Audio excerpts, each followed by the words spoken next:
El Casino acoge una conferencia sobre el vestir popular soriano, cómo lo han reflejado los pintores desde finales del siglo XIX a principios del siglo XX. Enrique, muy buenas tardes. Muy buenas tardes, ¿qué tal? Bueno, hablamos de este tema y la primera pregunta es que los cuadros siempre reflejan la realidad de la época y también nos sirven de testimonio gráfico, evidentemente.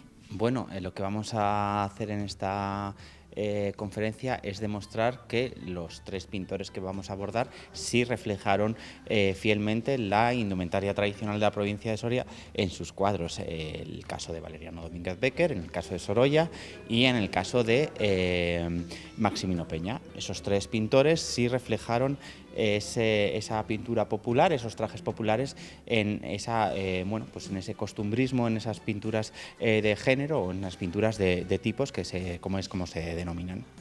¿Son fieles este reflejo de los trajes populares? Bueno, en estos casos sí, pero hay que ver que algunas de las corrientes artísticas en las que se mueven estos autores, por ejemplo el regionalismo, no en todos los autores es fiel al vestir popular de la comarca o de la zona donde se quiere representar. De hecho, el último caso que vamos a hablar de ellos, Maximino Peña era un prolífico pintor y tenía en su estudio de Madrid tenía un arcón lleno de ropa y vestía a la gente pues para hacer sus trajes, para hacer sus composiciones, para hacer sus cuadros con la ropa de ese arcón. Mezclaba de diferentes comarcas y de diferentes sitios de España. No es el caso de la indumentaria popular de la provincia de Soria porque pintaba del natural. Cuando en sus veranos venía a pintar a su localidad natal, que era Salduero, pues pintaba de los tipos y con los tipos y los trajes que se vestían en Salduero a principios del siglo XX. ¿Cómo has llegado tú a hacer todo este trabajo, toda esta investigación? ¿En qué momento dijiste, voy a ver también, ¿no?, cómo se refleja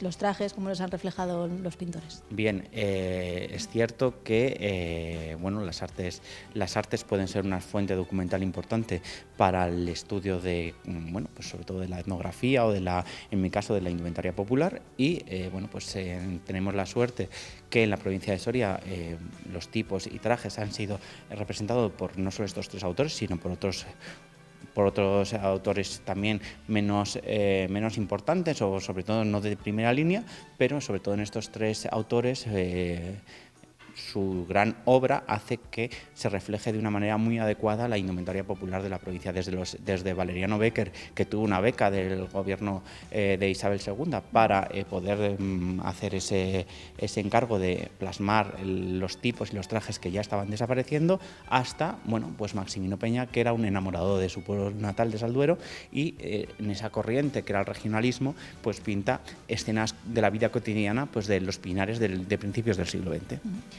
Seguramente sea una pregunta muy general, pero Enrique, ¿hay alguna nota característica en los trajes populares de esa época que abarca la conferencia?